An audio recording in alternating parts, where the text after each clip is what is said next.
नमस्कार, स्वागत है आप सभी का कार्यक्रम समागम में। हर बार की तरह इस बार भी हम आपको प्रदेश की जानी मानी हस्ती से मिलवाएंगे और जानेंगे उनके व्यक्तिगत और प्रोफेशन से जुड़ी कुछ बातें। तो आज हमारे कार्यक्रम के मेहमान हैं भोपाल शहर के नगर निगम आयुक्त श्री वीएस चौधरी कोलसानी जी, जिन्होंने भोपाल शहर को विकास और स्वच्छता के क्षेत्र में एक नई ऊंचाई दी है। तो नमस्कार सर, आपका हमारे कार्यक्रम में बहुत बहुत स्वागत है। Thank you sir. मैं आपसे नगर निगम से जुड़ी तो बहुत सारी बातें करूंगी, लेकिन मैं थोड़ा सा आपको पास में ले जाना चाहूँगी कि आपका जो आईएएस बनने का जो सफ़र था वो कैसे शुरू हुआ और कहाँ से आपको इंस्पिरेशन? मेरा स्वग्राम आंध्र प्रदेश में है। जी, तेनाली टाउन सबसे जो हमारे पास में टाउन है जी। मैं हैदराबाद में बीकॉम ऑनर्स पढ़ाई किया था। उसके बाद मैं गुजरात में आनंद में इरमा के नाम पर एक इंस्टीट्यूट है, institute of rural management Anand, उधर मैंने बीकॉम ऑनर्स, उसके बाद पीजीडीआरएम किया था, post graduate diploma in rural management. जी जी। उसके बाद मैं मध्य प्रदेश में ही 4 साल एक एनजीओ में काम करता था, होशंगाबाद जिला में। तो उस समय की एक इंस्पिरेशन था कि आईएएस के रूप में काम करेंगे तो और ज़्यादा लोगों के साथ काम कर सकते हैं जी। और बेटर काम कर सकते हैं। तो उस प्रकार की इंस्पिरेशन से मैं दिल्ली गया था प्रिपरेशन के लिए और 2010 में मुझे आईआरएस मिला था, 268 रैंक आया था। लेकिन फिर भी मेरा इंटरेस्ट था कि वापस एमपी के गांव में एमपी में काम करना चाहिए। तो फिर मैं 2011 में मैंने वापस एग्जाम लिखा था, तो उसमें मुझे 26 रैंक आया था। सर, जब से आपने आईएएस बने, आप फिर डिप्टी कलेक्टर, असिस्टेंट कलेक्टर और कलेक्टर, उसके बाद फिर आप नगर निगम आयुक्त बने और ये प्रदेश की राजधानी भोपाल का एक ऐसा नगर निगम है जो बहुत महत्वपूर्ण तो है ही, साथ में चैलेंजिंग भी है। तो जब से आपने इसकी कमान संभाली है तो इसमें आपने कई नवाचार किए हैं, कई उपलब्धियां भी हासिल की है, तो इसके बारे में थोड़ा सा बताइए आप। नगर निगम आने के पहले मैं सिंगरौली में कलेक्टर था, उसके पहले मैं कटनी में कलेक्टर था, उसके पहले मैं अनूपपुर में सीओ जिला पंचायत था। लेकिन नगर निगम में जो काम है, जो स्कोप ऑफ वर्क है, अन्य किसी काम से भी बहुत डिफरेंट है, चैलेंजिंग है। क्योंकि नगर निगम में नागरिकों से जुड़े हुए सेवाओं में हम लोग डायरेक्टली जुड़ते हैं, काम करते हैं। जैसे स्वच्छता है, वाटर सप्लाई के बारे में है, या सीवरेज संबंधित इश्यूज़ है, या रोड्स है, पार्क्स है, और योजनाओं के संबंध बात है। ये ऐसा है कि जो कभी रुकते नहीं है और हमेशा रेडी रहना है, काम करना है। सो नगर निगम में जो सीखने के लिए भी और समझने के लिए भी जो मौका मिलता है, तो ये यूनिक है। क्योंकि कोई भी अन्य विभाग में या कोई ऐसा पोस्ट में भी इस प्रकार के इतने वैरायटी के पहलू नहीं होते हैं। सो उस प्रकार देखा जाए तो मैंने एक सबसे चैलेंजिंग काम है, लेकिन सबसे एनरिचिंग और फ्रूटफुल वर्क है। और इसमें डायरेक्टली जो काम करते हैं, पब्लिक सर्विस से जुड़ा हुआ चीज़ है जो डायरेक्टली पब्लिक को बेनिफिट करता है। बिल्कुल। और पब्लिक भी इसी रूप में नगर निगम से जुड़ी रहती है और कई ऐसी उनको प्रॉब्लम्स होती है जो शायद नगर निगम में आके ही हल हो पाती है। जैसा सिटीजन्स का, नागरिकों का नगर निगम से एक्सपेक्टेशन बहुत ज़्यादा है और डायरेक्ट भी है। इसमें ये चैलेंज भी है कि हम लोगों को काम अच्छा करना है, लेकिन लगातार भी अच्छा करना है। मान लीजिए स्वच्छता या वाटर सप्लाई या सीवरेज की बात है, हम लोग मान लीजिए कुछ दिन अच्छा काम किया, उसके बाद स्लिप नहीं हो सकते। जी जी। हमको इसमें continuously round the year all the time better करना है। और सर, जब से आप भोपाल नगर निगम के आयुक्त बने और एक कोरोना काल का जो समय आया, तो उस समय तो और भी चुनौतीपूर्ण रहा होगा, तो उसका दौर कैसे गया? जरूर सर, 2 प्रकार की बात था जी। कोरोना के संबंध में नगर निगम का कोई काम ऐसा नहीं हुआ जो कम हुआ है जी। और हमको, क्योंकि ये ऐसा एसेंशियल सर्विसेज है कि इसको किसी को बंद कर ही नहीं सकते थे, ना कहीं रुक सकते थे। लेकिन साथ में नगर निगम ने कई अन्य रिस्पॉन्सिबिलिटीज भी लिया था, जो हमारी कर्मचारियों ने और हम सब ने मिलकर किया है, वो कोरोना के रूप में एक्स्ट्रा था। जैसा जो क्वारंटाइन हुए थे उन सबके घरों का स्टिकर्स लगाना, उनको आवश्यक वस्तु जैसा वेजिटेबल्स है, सामग्री है, उनको देना। कई क्वारंटाइन सेंटर हम लोगों ने संचालित किया है। वैक्सीनेशन में बहुत, मतलब शुरुआत में बहुत रेजिस्टेंस था, लोग समझ नहीं पाते थे। तो कॉलोनियों में, वार्ड में कैंप लगाना, लोगों को प्रोत्साहित करना कि वैक्सीनेशन मैंने करवाना चाहिए। और ये चैलेंज मैंने डबल था, क्योंकि हम कोई ऑफिस ना बंद कर सकते थे, ना कोई काम रोक सकते थे। लेकिन अपना काम करते करते कोरोना के संबंधित और ऐसा कई मैंने चैलेंजिंग काम करना पड़ा। और एक जरूर ये भी चैलेंज रहा कि रेवेन्यू काफ़ी, मतलब उस समय पे जब इफेक्ट था तो ड्रॉप हो गई थी, तो फिर वापस हम लोग उस मतलब पिक करना, फिर रेवेन्यू को मतलब जनरेट करना, ये भी बहुत बड़ा चैलेंज था कोरोना के समय में। जी, उस समय तो कई शायद प्रॉपर्टी टैक्स और वाटर टैक्स ये तो शायद मतलब टेम्पररीली कम हो गया था, लेकिन ओवरऑल हम लोगों ने फिर वापस कवर करके फिर रेवेन्यू वसूली फिर बेहतर हुई। जी। अब भी सर जैसे अब कोरोना का समय गया नहीं है, फिर ओमिक्रॉन का टाइम आ रहा है, तो इस समय कुछ नई चीजें आपने करी है क्या? लकीली अभी थर्ड वेव मैंने इतना सीरियस नहीं लग रही है, लेकिन वैक्सीनेशन का परसेंटेज भी मैंने इंप्रूव करने के लगातार काम कर रहे हैं। जैसे नया नया कैटेगरी के जो सिटीजन से जिनको करना है, जैसे 15 to 18 ईयर्स के बारे में मतलब जो गवर्नमेंट टारगेट दिया है, हमारा जो फील्ड लेवल वर्कर या फ्रंटलाइन वर्कर जो नगर निगम में जुड़े हुए हैं उनको थर्ड डोज के लिए या प्रिकॉशन डोज हम लोग जो कर रहे हैं, ये काम लगातार चल रहा है। और सर अब मैं जानना चाहूंगी, जैसे हमारे यहाँ पर सवेरे सवेरे हम अपने गलियों में देखते हैं कि कचरा के लिए गाड़ियाँ चलती है, लेकिन फिर भी उन गाड़ियों में हम देखते हैं कि गीला कचरा सूखा कचरा लिखा तो रहता है, लेकिन लोग अभी भी अवेयर नहीं है, उसमें मिक्स होके कचरा जाता है। ये चैलेंज लगातार है, लेकिन मैं बताना चाह रहा हूँ कि अभी दुनिया में कोई टेक्नोलॉजी नहीं आई जो मिक्स्ड कचरा को ट्रीट करती है। जी। हम लोग कचरा अलग अलग करने से ही ट्रीटमेंट हो सकता है और उसकी फाइनली वैल्यू निकलता है। मैं एग्जांपल बताना चाह रहा हूँ, जी। हम लोग जो कंपोस्ट बनाते हैं वो गीला कचरा से ही बनती है। जी। प्लास्टिक होने से उसमें कोई कंपोस्ट नहीं बनती है। दूसरा, सूखा कचरा से बहुत सारा आइटम रिसाइकिल होते हैं और फाइनली सीमेंट फैक्ट्री को भी जी वो सूखा कचरा प्लास्टिक के रूप में भेज सकते हैं, जो RDF फ्यूल कहलाता है। जी। हम लोग अभी 2 बड़े बड़े अनुबंध भी किया है। NTPC के साथ 400 टन प्रतिदिन सूखा कचरा निष्पादन करने के लिए चारकोल प्लांट का स्थापना के लिए अनुबंध हो गया, उन्होंने टेंडर भी कर लिया, काम स्टार्ट होने वाला है।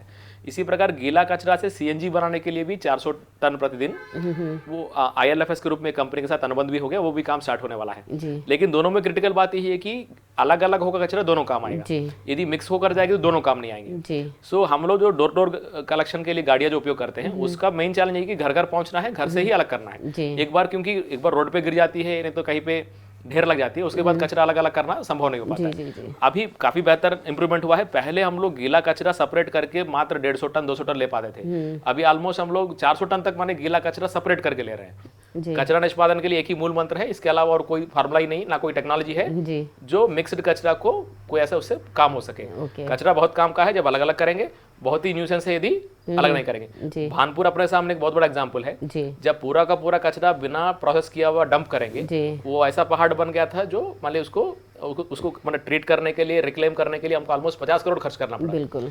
आज भानपुर में 36 एकड़ में जो कचरा फैला हुआ था, उसको रिक्लेम करके 21 एकड़ भूमि मतलब अलग से डेवलप करने के लिए रिक्लेम किया गया है। जी। जी। लेकिन उसमें काफी खर्च भी हुई, काफी चैलेंजिंग भी रहा है। बिल्कुल। सो ऐसा दोबारा नहीं होना है। आदमपुर में हम लोग इसी प्रकार काम कर रहे हैं कि वापस कहीं ऐसा ढेर ना बने, लगातार प्रोसेस होता रहे, और इसके लिए सेग्रीगेशन या पृथक करना सबसे महत्वपूर्ण है। तो सर जैसे आपने आदमपुर छावनी लैंडफिल की बात करी, बहुत बड़ा एरिया एक्वायर किया हुआ है, लेकिन फिर भी वहाँ पर जब स्टार्टिंग में जब वो शुरू होने वाला था, प्रोजेक्ट लगने वाला था वहाँ वेस्ट टू एनर्जी प्रोजेक्ट कि जिससे कि बिजली बनेगी, लेकिन वो प्रोजेक्ट बंद हो गया। उस समय SL के साथ एग्रीमेंट हुआ था, उनका कुछ टेक्निकल रीजंस थे, उनको जो पावर परचेज एग्रीमेंट वगैरह वो लोग फाइनल नहीं कर पाए थे। अब लेकिन हम लोग उसमें एक फाइनल एक स्थिति में अच्छे से आ गए। NTPC के साथ भी 80 करोड़ का प्लांट करने के लिए अनुबंध हो गया। जी। ILFS के साथ भी अनुबंध हो गया है। सो ये दोनों 400 टन गीला कचरा के लिए, 400 टन सूखा कचरा के लिए, वो दोनों सब स्थापित हो रहे हैं। जी। सो अभी प्रोसेसिंग हो रही है, अच्छी सी लैंडफिल भी बन गई, लेकिन भविष्य में हम लोग कोई ऐसा बाहर ना भेजना पड़े, यहीं पे मतलब अच्छा से हो सके, ऐसा प्लांट्स का स्थापना भी हो रहा है। तो सर जैसे हम इंदौर नगर निगम की बात करें, वहाँ का जो लैंडफिल एरिया है, वहाँ पर वो लोग जो कचरा बिनने वाले लोग होते हैं, उनको वो वहाँ मतलब नगर निगम की गाड़ी ही उनको वहाँ तक पहुँचाती है और वहाँ कचरे को छांटते हैं, और उनकी वहाँ पर उसको जो कचरा छांटते हैं उसकी उन्हें कीमत भी मिल जाती, कबाड़ी भी वहाँ रहते हैं। इधर भी कई जो इनफॉर्मल सेक्टर में जो काम करते हैं और जो इनफॉर्मल वर्कर्स है, बहुत लोग जुड़े हुए हैं। जो इधर लोकल MRF कहलाता है, जो मटेरियल रिकवरी फैसिलिटी है, जो ट्रांसफर स्टेशंस पर है, और आदमपुर में भी कई ऐसा जो इनफॉर्मल वर्कर को हम लोग काम दे रहे हैं, वो लोग इसमें एंगेज होकर जो रिसाइकिल और रीयूज करने वाले आइटम्स है उनको अलग करके उनको अच्छे से रेट मिल जाता है, काम कर रहा है। उस लैंडफिल एरिया से क्या कुछ लोगों को रोजगार आप उपलब्ध करवा सकते हैं? ऑलरेडी भी कम से कम मेरी जानकारी में 100 के ऊपर काम कर रहे हैं जो आदमपुर में काम करते हैं। तो ये भविष्य में हम ये सौगात कब चाहेंगे? Waste to energy about year मतलब उम्मीद है, 80 करोड़ का प्लांट है तो थोड़ा सा समय लगना स्वाभाविक, लेकिन मतलब अबाउट एन ईयर बन जाएगी। जो आपके 22 उपलब्धियां है 2022 की, तो उसमें जो आपने प्राथमिकताएं दी है, जो प्रायोरिटीज आपकी है, तो उसमें आपको क्या लगता है कि कितने हद तक आप उन प्रायोरिटीज ये हमने प्रायोरिटीज के रूप में लिया है कि 2022 में फोकस करके काम करने के लिए, जैसा उसमें हम देख रहे हैं कि हमारा हेडक्वार्टर बिल्डिंग नहीं है, जी सदर मंजिल में 2012 तक हम लोग सब लोग मिलकर एक साथ बैठते थे। जी उसके बाद सदर मंजिल हेरिटेज बिल्डिंग बनने के बाद हम लोग ऑलमोस्ट 5-6 स्थानों में अलग अलग स्थान पर बैठते हैं। मनीषा मार्केट में, ओल्ड सिटी में, श्यामला हिल्स पर, माता मंदिर में, एसबीटी ऑफिस में। जी हम लोगों को क्योंकि सभी सिटीजन्स को भी सेवाएं देने के लिए और हमारा ऑफिसर्स के लिए भी कोऑर्डिनेशन के लिए एक जगह पे रहना इंपॉर्टेंट है। जी कोई नागरिक भी आते हैं नहीं तो हम लोग भी आपस में मीटिंग के लिए, कोऑर्डिनेशन के लिए, तो शासन ने सेंट मेरी स्कूल के सामने मेन रोड नंबर 2 पर भूमि आवंटन कर लिया है। टेंडर भी हो गया, वर्क ऑर्डर भी हो गया है। भूमि पूजन माने बहुत जल्दी 5-7 दिन में होने वाला है। उस भवन निर्माण हो जाएगी तो उसमें एक अच्छा से हम लोग सब लोग एक व्यवस्थित बैठ भी पाएंगे और बाद में जब बॉडी भी इलेक्टेड बॉडी भी आएगी, परिषद हो, पार्षद है या नहीं तो मेयर होंगे, वो सब लोग भी एक साथ वहीं पे बैठ पाएंगे। जैसे आदमपुर छावनी की हम बात करते लैंडफिल एरिया की, जैसे पिछले वर्ष वहाँ आग लग गई थी। आग लगने से बहुत मतलब जो जहरीली गैस, जहरीला धुआं इतना सब हुआ वहाँ पर, तो उसको कैसे आप लोग अभी प्रॉपरली ट्रॉमेल लग के प्रोसेसिंग स्टार्ट हो गया है। ऑलमोस्ट 5 ट्रॉमेल है जो मतलब पर डे 800 टन मतलब कचरा प्रोसेस करने के लिए काम कर रहे हैं जी। वो बिल्कुल अंडर कंट्रोल है। और पर डे जो आरडीएफ बनती है, सीमेंट फैक्ट्री जाना, दूसरा जो कंपोस्ट बनती है वो अलग से कंपोस्ट के रूप में, खाद के रूप में निकलना, वो आना और प्रोसेस होके जाना, वो लगातार मैंने अब कंट्रोल में है, काम अच्छा से हो रहा है। सर यहाँ हम एक छोटा सा ब्रेक लेते हैं और ब्रेक के बाद उन मुद्दों पर बात करेंगे जिसमें जो हमारे नागरिक है उनको असमंजस की स्थिति होती है और उनको आप कैसे हल करेंगे।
सर स्वागत है आपका फिर से हमारे कार्यक्रम में। तो सर अब मैं डिजिटाइजेशन के बारे में बात करना चाहूँगी कि हर विभाग में डिजिटाइजेशन हो रहा है और नगर निगम में भी डिजिटाइजेशन की तरफ अग्रसर है ही, और कई टैक्सेस और कई सारी चीज़ें उसके थ्रू हो रही है, तो उसके बारे में आप थोड़ा बताइए। अभी हम लोग ऑलरेडी हमारा सभी पेमेंट और रिसीप्ट ऑनलाइन पोर्टल से ही होता है जी, लेकिन इसको और बेहतर करने की मैंने टाइम आ गया है और अच्छा करने की टाइम आ गया है जी। तो हम लोग इसमें अभी SAP में SAP में जो काम करते हैं, हाना के रूप में एक वर्जन में हम लोग शिफ्ट हो रहे हैं जी। हमारा टारगेट ये है कि 1 सिटीजन 1 बिल, ताकि उसको मान लीजिए सभी उसकी जो बिल्स है, प्रॉपर्टी टैक्स का पेमेंट हो, वाटर जल उपभोक्ता प्रभार हो, ठोस अपशिष्ट प्रबंधन के जो राशि लेते हैं, सीवरेज के लिए चार्जेस लेते हैं, जी। व्यवसायिक लाइसेंस के लिए चार्जेस लेते हैं, वो सभी उसको एक साथ दिखना चाहिए। सेकंड है 1 minute challenge for all the payments, जी ताकि मतलब वो 1 मिनट में ही अपना मोबाइल से पेमेंट कर सके। ओके और 1 पोर्टल फॉर ऑल सर्विसेज, ये तीनों चैलेंज लेके 2022 में हम लोग काम करेंगे। जी ऑलरेडी वर्क ऑर्डर वगैरह हो गया है, काम स्टार्ट हो गया है। और इसमें जैसे हमने एक बहुत महत्वपूर्ण काम ऑलरेडी कर लिया इसमें, सुगम के रूप में हमने पोर्टल डेवलप कर लिया, sugam.mp.gov.in, जी जिसमें नागरिकों की नामांतरण के लिए जो पहले वार्ड ऑफिस, जोन ऑफिस जाना पड़ता था, जी फाइल चलाते थे, फाइल उसमें हार्ड कॉपी मतलब होता था। जैसा मान लिया कोई प्रॉपर्टी किसी ने किसी को बेचा है, वो अपना नामांतरण के लिए मतलब फिजिकली जाके डॉक्यूमेंट देता था, काम करता था। इस सुगम पोर्टल में ऑलरेडी कोई भी व्यक्ति जो माने बायर है वो अपना रजिस्ट्री को अपलोड कर सकता है। उसके बाद उसको हम कोई फाइल नहीं चला रहे हैं, मतलब पूर्णतः वाला फाइल बंद कर लिया। वो वार्ड ऑफिसर उसको इस्तार जारी करेंगे, जोन ऑफिस के पास चला जाएगा, फिर फाइनली नामांतरण जारी होकर ऑनलाइन ही दिख जाएगा। ऑनलाइन दिख जाए, ऑनलाइन ही आप उसका सर्टिफिकेट निकाल आप सकते निकाल हैं। सकते हैं। ऐसा 11,000 के ऊपर नामांतरण हो चुके हैं और लगातार पर डे जो रजिस्ट्री ऑफिस में रजिस्ट्री होते हैं उसको वहीं पे ये सुविधा हो रहा है। अभी सेशन से ऐसा भी सुविधा होने वाला है कि बायर सेलर रजिस्ट्री ऑफिस में रजिस्ट्री होते ही हम लोग हमारी पोर्टल में उसको लेके वहीं पे उनको प्रोविजनल म्यूटेशन भी दे देंगे या प्री म्यूटेशन सर्टिफिकेट भी दे देंगे, ताकि उनको कभी दोबारा नगर निगम ऑफिस में जाना ही ना पड़े। सर इसी में मृत्यु और जन्म प्रमाण पत्र की भी बात होती इसमें है। और भी जैसा कई सेवाएं हैं, जैसा जन्म मृत्यु प्रमाण पत्र है, समग्र संबंधित माने जो नंबर्स के बारे में जो काम है, और जो बिल्डिंग परमिशन संबंधित कई और सेवाएं भी ऑनलाइन अपने कर लिया है। और सुधार भी हो रहा है, ताकि जैसा अभी कंपाउंडिंग के बारे में बताना चाह रहा हूँ, पहली बार 1700 लोगों के ऊपर उन्होंने अपनी ऑनलाइन पोर्टल से ही उन्होंने उपयोग करके सेल्फ असेसमेंट करके कंपाउंडिंग करवा लिया है। तो ये बहुत मतलब बड़ी बात है, क्योंकि पहले तो कभी इतनी बड़ी संख्या में तो हुए ही नहीं थे। सो हर मतलब विषय में हम यही चाह रहे हैं कि कोई ऐसा कोई मैनुअल इंटरफेस ना बने, डायरेक्टली पोर्टल के माध्यम से वो काम कर सके। सर जैसे ही ऑनलाइन सर्विसेज की हम बात करते हैं तो इसी में एक ऑनलाइन बिल्डिंग परमिशन प्रोवाइड होती है नगर निगम की तरफ से। तो हमारे भोपाल की ही बात करें हम, अरेरा कॉलोनी पॉश एरिया रिहायशी इलाका है, तो यहाँ पर जो भूस्वामी है वो 0.75 FAR पे जो परमिशन लेनी होती है उसका वो मतलब मिसयूज कर रहे हैं कि वो उस पर जितने पर उन्हें बनाना है उसकी जगह 5 मंजिला जमीन मतलब 5 मंजिला स्टोरीज वो बना लेते हैं। जहाँ पर अभी प्रकरण संज्ञान में आते हैं, हमने कई जगह कार्रवाई भी किया है। जी जी मतलब जो एक्स्ट्रा निर्माण किया गया उसको मतलब हटाया गया है। हम लोग अभी निर्माणाधीन जो है, ये जो मतलब पुराना भी जो है, जहाँ जहाँ पर ऐसा मतलब बियॉन्ड परमिजिबल लिमिट जहाँ पे काम हुआ है, एक्शन ले रहे कर रहे। जी सर, लेकिन इसमें हमारा जो कहने का मतलब है ये है कि ऑनलाइन उनको वो परमिशन मिलती है, तो उसको दिखाने के लिए वो हर फ्लोर पे एक मतलब कमरा दिखा देते हैं, लेकिन कहीं ऐसा जिससे कि अगर कोई क्वेश्चन करता है, आप ही क्वेश्चन करते हैं तो बोलेंगे हमें तो ऑफिशियली ऑनलाइन हमको परमिशन मिले। शासन संज्ञान में आ गया था जो FAR नॉन FAR वाली जो कैटेगरी में जो मान लिया जाता है, जी जी उसको शासन ने स्पष्ट कर लिया कि नॉन FAR कितना परमिजिबल लिमिट तक ही हो सकता है। जी वो ऑनलाइन भी सुधर गई है। अब कोई ऐसा डिविएट करके गलत दिखाकर परमिशन निकाल नहीं पाएंगे। वो ऑलरेडी शासन ने गजट के माध्यम से उसको ठीक कर लिया है उसको। अच्छा सर, और एक और चीज़ भी हम देखते हैं कि जैसे रिहायशी इलाका में जैसे हॉस्पिटल्स बन रहे हैं, तो ये क्या हॉस्पिटल्स बनना शासन ने कुछ हद तक जहाँ पे मतलब सीमा के ऊपर अलाउ किया है, जी जी, और उस नियमों में जो आ रहे हैं उनको हम रेगुलराइज कर सकते हैं, जो उस सीमा में नहीं उसको नहीं करें। तो लेकिन आसपास के लोगों को सर उससे प्रॉब्लम होती है कि पार्किंग की सुविधा नहीं है, रिहायशी इलाके में है, कई सारी चीजें हैं, पार्किंग के लिए व्यवस्थित करने के पश्चात ही उसमें मतलब अनुमति है जी। और कुछ माने केस में शासन ने मान्य किया है, कुछ केस में मान्य नहीं किया। जैसे ऑनलाइन अगर बात करें कि प्रॉपर्टी टैक्स भरते हैं, एक अपना अपशिष्ट के लिए जो टैक्स भरा जाता है, तो जब हम ऑनलाइन भरते हैं तो कुछ और उसमें अमाउंट आता है जो कि सही रहता है, लेकिन कई बार नगर निगम के एम्प्लॉयज मैनुअली हमारे पास लेकर आते हैं कि ये आपको टैक्स देना। अभी जो तो ऐसा क्यों जो होता है? डेवलप कर रहे हैं आप देखते रहिए, वो मतलब अप्रैल 1 के बाद जो मतलब कोई कहीं से पेमेंट कर सकता है, जैसा कोई जीपे से, अमेजॉन पे से हो या पेटीएम से हो या अपना ऑनलाइन पोर्टल से हो, वो ऐसा हमारा सिंपल हो जाएगा कि मतलब वो रिसिप्ट भी वो कभी भी देखना चाहेगा 5 साल के बाद, 10 साल के बाद वो रिसिप्ट भी उसको मिल जाएगी और ऐसा कोई विसंगति मिलेगी नहीं, मतलब हम पूरा क्लियर कर देंगे। अच्छा, क्योंकि क्या हुआ ऐसा है कि जैसे उन्होंने लेकर आया आपके पास डिमांड नोट ले गए कि आपको 70,000 भरने, आपका ये आपके पास बताना बकाया चाह रहा हूँ है। कि ऐसा जो मतलब छोटे छोटे डिस्क्रिपेंसी है वो अप्रैल 1 से आपको मतलब पूरे दूर हो जाएंगे, अभी सभी एक साथ भी दिखेंगे और जो जिस मतलब भाग देना चाहते हैं दे सकते हैं। मैंने जैसा पता कि सभी ऑनलाइन प्लेटफॉर्म से वो किसी से भी भुगतान कर सकते हैं, किसी से भी भुगतान कर सकते हैं। वैसे आपकी ऑनलाइन सर्विसेज इतनी अच्छी है कि हम अगर कोई कुछ भी लेकर आता है डिमांड नोट, हम उस पर भरोसा तो नहीं करते कि ऑनलाइन देखेंगे तो ऑनलाइन सही चीज देखने को मिलती है। किसी को ऑफिस जाना ही नहीं पड़ेगा, घर बैठ के भी कर सकते हैं और वो जो रिसिप्ट होगी वो ऑनलाइन ही दिख जाएगी। वो आज मतलब वो मिस कर लिया तो मतलब 10 साल के बाद वो देखना चाहे तो उसमें बिल्कुल दिख जाएगी जी। और सर आपका एक और बहुत अच्छा इनिशिएटिव है मल्टी लेवल पार्किंग। आपने भोपाल में 3 जगह स्टार्ट करी है, लेकिन दुर्भाग्य ये है कि वहाँ पर की कैपेसिटी के 20% भी वाहन खड़े नहीं हो पाते। तो नहीं, उसमें लगातार जो पुलिस डिपार्टमें है, हम लोग रेवेन्यू डिपार्टमेंट से भी, हमारा पार्किंग स्टाफ भी लगातार काम कर रहे हैं। हम लोग तीन क्रेन भी ले लिया है जो उसके आसपास वाला एरिया है उसमें मतलब कोई ऐसा अनाधिकृत खड़ा ना करे और मल्टी लेवल पार्किंग उपयोग करे। और जो एरिया जहाँ पे ऐसा खड़ा करते हैं उसको हमने प्रीमियम पार्किंग के रूप में भी घोषित किया है, जैसा इधर न्यू मार्केट के पास है, ताकि रोड पे खड़ा करेंगे तो ज्यादा मतलब रेट होगा और मल्टी लेवल पार्किंग में बहुत मतलब कम है, जैसे 10 रुपया ही मैंने 4 व्हीलर के लिए है। सो ये ऐसा है कि एक दिन करके काम खत्म नहीं होता है, ये लगातार निगरानी रखना है। हम यही काम कर रहे हैं क्योंकि ऐसे कोई इसको शॉर्ट टर्म सोल्यूशन नहीं कि एक दिन हमने कुछ कर लिया तो मतलब बात खत्म हो गई, नहीं तो काम खत्म हो गई। ये मतलब हर दिन ही चैलेंज रहती है ये चैलेंज, लेकिन हम लोग लगातार कंटिन्यूसली मतलब कर रहे हैं, काम करेंगे। जैसे अब जहाँ मल्टी लेवल पार्किंग हम MP नगर की बात करें, उसके आजू बाजू बहुत सारे शॉप्स है, ये तो कई लोगों को वहाँ खड़ी करना और उनका शॉप बहुत दूर है, तो कई बार इस चक्कर में भी वो लोग गाड़ी खड़ी करना नहीं चाहते मल्टी लेवल पार्किंग में। लेकिन उस समय आप ये एक प्रोविजन रख सकते ई रिक्शा की, कि अगर वहाँ ई रिक्शा रहे तो गाड़ी खड़ी करी, ई रिक्शा उनको वहां तक पहुंचाए। क्या ऐसा हो सकता है? ऐसा अभी हम लोग एक पब्लिक बाइक राइडिंग सिस्टम के लिए स्मार्ट सिटी से हमने ऑलरेडी टेंडर कर लिया है, तो उसमें जो ई बाइक्स है अलग अलग स्थानों पे उपलब्ध हो जाएंगे। अभी ऑलरेडी बाइसिकल्स है तो ऐसा ई बाइक्स भी हो जाएंगे। तो इस प्रकार की जो शॉर्ट डिस्टेंस कोई कम्युनिट करना चाहते हैं उस कर सकते हैं उसमें। हाँ, मतलब अगर ये हो जाए तो शायद लोगों का रुझान बढ़े और ज्यादा से ज्यादा लोग वहाँ पर। और सर अब जैसे नगर निगम की बात करें, जैसे आपने भोपाल में बहुत सी ऐसे चीज़ें करी है कि सौंदर्यीकरण की भी बात की जाए तो वैसे ही एक सौंदर्यीकरण तो आपके द्वारा होता ही रहता है, लेकिन लिंक रोड नंबर 1, 2, 3 की हम बात करें तो वहाँ पर जो पेड़ लगाए गए हैं उसके बीच बीच में कुछ बोर्ड्स लगे हुए हैं जिस पे लिखा हुआ है नगर निगम द्वारा संधारित। तो ये ऐसे बोर्ड्स बहुत सारे लगे हुए हैं, लेकिन आपको ये नहीं लगता कि क्या इस पे जो 2-4 करोड़ रुपए खर्च किए गए ये एक तरीके का फिजूल खर्ची है? नहीं, कोई ऐसा बात नहीं, ये तो हम काम कर रहे हैं और एक जानकारी के लिए, इसमें ऐसे कोई मतलब विषय नहीं कि और वो ऐसे कोई इतनी कॉस्टली आइटम नहीं है, वो बहुत ही नॉर्मल मतलब साधारण खर्च के हैं जी। ना हमने ऐसे कोई मतलब एग्जॉर्बिटेंट आइटम उपयोग नहीं किया है। वो 200-200 मीटर की रेंज में मतलब डिस्टेंस में लगे हुए हैं, मतलब वो बहुत पहले से है और हम काम भी कर रहे हैं। आप देख सकते हैं कि मान लीजिए नगर निगम के अलावा बहुत कम एजेंसीज है जो गार्डन में काम कर रहे हैं, तो मतलब ऐसे कोई मेंटेन कर रहे हैं। आज मैं घरों के साथ कह सकता हूँ कि हमारा गार्डन्स जो मैंने रोज मैंने उसमें कंपटीशन भी हुआ था, हमारा कई गार्डन जैसे खुशबू पार्क है, किलोल पार्क है और कई पार्क हमारा मतलब बहुत अच्छे प्राइज मिले हैं। मोहली धाम खेड़ा में जो पार्क है और एयरपोर्ट के पास जो पार्क है, मतलब कई कैटेगरीज में हमारे गार्डन को मतलब प्राइज मिले हैं जी जी। सो कोई डाउट नहीं कि हम लोग मतलब काम भी कर रहे हैं और उसको मतलब जस्ट बता रहे हैं, नथिंग वेरी मतलब बैड। और ऐसे कोई एग्जॉर्बिटेंट आइटम नहीं, ऐसे हम कोई बहुत भारी खर्च कर रहे हैं। सोलर प्लांट की हम बात करते हैं कि कहीं ना कहीं हमें बिजली बचानी है, तो नगर निगम किस तरीके से बिजली बचाने की तरफ अग्रसर है? जो मंथली बिजली बिल नगर निगम का करीब 12 करोड़ रुपया है, जो मैक्सिमम हम लोग वाटर सप्लाई में उसमें मतलब जो उपयोग होती है।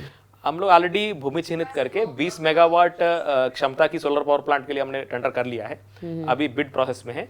सो हम लोग उम्मीद कर रहे हैं कि नेक्स्ट मंथ तक बिड्स आ जाएंगे। उससे हमको मतलब पर मंथ करीब 27 लाख यूनिट्स जो बिजली है, जो रेट डिफरेंस का हमको हेल्प मिल जाएगी। सोलर माला उम्मीद है कि 3-3.25 रुपए तक मिलेगी, जो अभी नॉर्मल जो बिजली बिल है करीब 6 रुपया का है जी जी। इसी प्रकार हम लोग प्लान कर रहे हैं कि 20 मेगावाट का विंड पावर प्लांट के लिए भी, क्योंकि जो सोलर का मैंने परफॉर्मेंस दिन में होती है morning 7 o'clock to evening 5 o'clock के आसपास, विंड पावर प्लांट्स मैंने उसके मतलब शाम को भी और अर्ली मॉर्निंग भी काम करते हैं। तो हमारे जो पीक डिमांड जो हम लोग वाटर सप्लाई के लिए यूज करते हैं, तो wind plant plus solar power plant दोनों मिलकर कॉम्बिनेशन में वो ऐसा जो कॉम्बिनेशन स्कीम है हम लोग को दोनों में फायदा मिल जाएगा। तो ये कब तक शुरू हो जाएगा सर? मैंने ये इस सोलर का हमारा टेंडर तो निकल चुका है, बिड प्रोसेस में है। विंड का हम लोग with in a month 1.5 month हम लोग उसको भी बिड फ्लोट करेंगे। जनरली ऑपरेशनल टाइम में भी करीब 12 महीने होना चाहिए। अब मैं ये जानना चाहूंगी कि जैसे हम इंदौर नगर निगम से जनरली भोपाल का कंपैरिजन होता है और हर बार हम देखते हैं इंदौर नगर निगम बाजी मार लेता है स्वच्छता सर्वेक्षण में, तो भोपाल की बारी कब आएगी? यहाँ कौन सी कमी रह जाती है? यहाँ के लोगों की वजह से है या कहाँ कमी रह जाती है? वैसे कोई भोपाल ऐसे कोई पीछे नहीं है जी, मतलब और इसको स्वच्छता को और चैलेंज के रूप में लेकर हम लोग लगातार काम कर रहे हैं। सिटीजन्स भी नागरिक भी मतलब धीरे धीरे और मतलब अपना रहे हैं और काम मतलब साथ में दे रहे हैं। ऐसे कोई पीछे नहीं कि भोपाल मतलब बाद में आना चाहिए, इंडोर फर्स्ट है। उम्मीद करता हूं कि मान लीजिए लगातार काम करते रहेंगे तो मतलब हम लोग भी आगे आएंगे और बेहतर करेंगे। जैसे हमने प्रॉपर्टी टैक्स की बात की थी, तो प्रॉपर्टी टैक्स नगर निगम को नेचुरली नए भोपाल से शायद अच्छा रेवेन्यू मिलता होगा, तो पुराने भोपाल में कई डिफॉल्टर्स है, वहां से प्रॉपर्टी टैक्स की उगाही कैसे की जाती है? हम लोग सभी जोन वार्ड से हम लोग काम कर रहे हैं। हम ये टारगेट रखते हैं कि लास्ट ईयर की तुलना में इस साल मतलब क्या इंप्रूवमेंट हुआ है। जी सो जो बेस है मतलब कहीं पे कम है कहीं पे ज्यादा है, क्योंकि मतलब प्रॉपर्टी टैक्स का रेट जो है उधर की एरिया के अनुसार है, अलग अलग है। जी जी हम लोग सभी जोन में वार्ड में मतलब पुश कर रहे हैं कि लास्ट ईयर जितना लोगों ने जमा किया उससे मतलब ज्यादा नंबर ऑफ टैक्स पेयर से काम लेना चाहिए। जी। जैसा 2019-20 में मात्र 1,78,000 लोगों ने ही टैक्स जमा किया था। अच्छा लास्ट ईयर हम लोग 2020-21 में 2,28,000 लोगों से हमने टैक्स लिया है। इस बार उम्मीद करें हम लोग मतलब 3 लाख लोगों से ऊपर से हम लोग प्रॉपर टैक्स लेंगे। जी सो जो ओवरऑल कलेक्शन का अमाउंट भी, नंबर ऑफ टैक्स पेयर भी हम लोग लगातार काम कर रहे हैं। जी वाटर यूजर चार्ज में भी इसी प्रकार मैंने जितने लोगों ने लास्ट ईयर वाटर यूजर से राशि जमा किया, इस साल हम लोग टारगेट रखा है कि 33% और ज्यादा लोगों से राशि लेंगे। जी। सो जो जहां पर है उससे आगे बढ़ने के लिए और जो यूजर बच गए हैं, जो टैक्स पेयर बच गए हैं, उनसे लगातार संपर्क करो और राशि ले रहे हैं। आपका जो ये टेन्योर इतने दिनों का रहा है, इसमें आपने कई उपलब्धियां हासिल की, और आपको क्या कोई ऐसी उपलब्धि लगती कि जो आपको इन फ्यूचर जल्दी करनी है और यहाँ पर होना जरूरी है भोपाल में? नहीं, जैसा क्योंकि ये नवाबों का शहर रहा है। मेन हम लोग स्वच्छता सर्वेक्षण 2022 पर अभी मतलब पूरा का पूरा फोकस करके मेहनत करेंगे। जी और इस बार 7 स्टार हो यानी तो वाटर प्लस के लिए जो मतलब टारगेट्स है, चैलेंजेस है, उसको मतलब पूरा करने के लिए कर रहे हैं। स्वच्छता संबंधित जो इंफ्रास्ट्रक्चर और बेहतर करना चाहिए, ट्रांसफर स्टेशन हो या एनटीपीसी का प्लांट है या अन्य जो बायो सीएनजी प्लांट है, उसके लिए भी हम लोग लगातार काम कर रहे हैं। हमारा हेडक्वार्टर बिल्डिंग एक व्यवस्थित बने, सभी लोग आसानी से काम कर सके, उसके लिए हम लोग मतलब काम कर रहे हैं। और इंफ्रास्ट्रक्चर जैसा मैं कह रहा था, सोलर पावर प्लांट है, इसमें हम लोग और काम करने के लिए हमने बहुत सारे रेवेन्यू प्रोजेक्ट्स, कमर्शियल प्रोजेक्ट्स भी लिया है। न्यू मार्केट में मतलब जो प्रोजेक्ट्स हो, लक्ष्मी टाकिस हो या बाल विहार हो या बहुत सारा और ऐसा कमर्शियल प्रोजेक्ट्स लिया है जो हमारा भूमि पर हम लोग आय बढ़ने के लिए मतलब उसमें बहुत मददगार है। तो उनको भी 2022 में ज्यादातर मतलब मैक्सिमम कंप्लीट करने के लिए हम लोग काम करेंगे। तो सर अब आप कुछ ऐसी संदेश देना चाहे जनता को कि जो स्वच्छता की ओर अग्रसर रहे?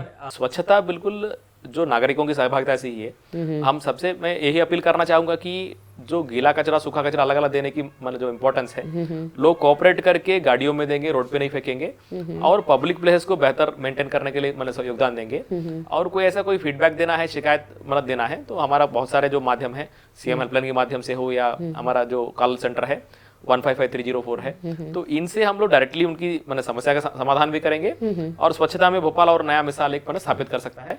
और भोपाल बहुत ही खूबसूरत शहर है और इसकी जो नेचुरल ब्यूटी है, इसको मतलब मैच करने वाले शहर तो बहुत ही कम होंगे। और नागरिक भी साथ देंगे तो मैंने और ऐसा और इतना बेहतर बन सकता है और मैंने सुंदर बन सकता है। तो सर यहाँ हम विराम देते हैं हमारे इस कार्यक्रम को। थैंक यू, मुझे भी बहुत अच्छा लगा मतलब आप इंटरेक्शन के साथ और कई मतलब जो विषय जो हम नगर निगम से जुड़ा हुआ विषय मैं बता पाया हूँ। Thank you so much for the time. जी, आज के कार्यक्रम में बस इतना ही, और अगले हफ्ते हम फिर हाजिर होंगे किसी और नई शख्सियत के साथ। तब तक मुझे और मेरी पूरी टीम को दीजिए इजाज़त। नमस्कार।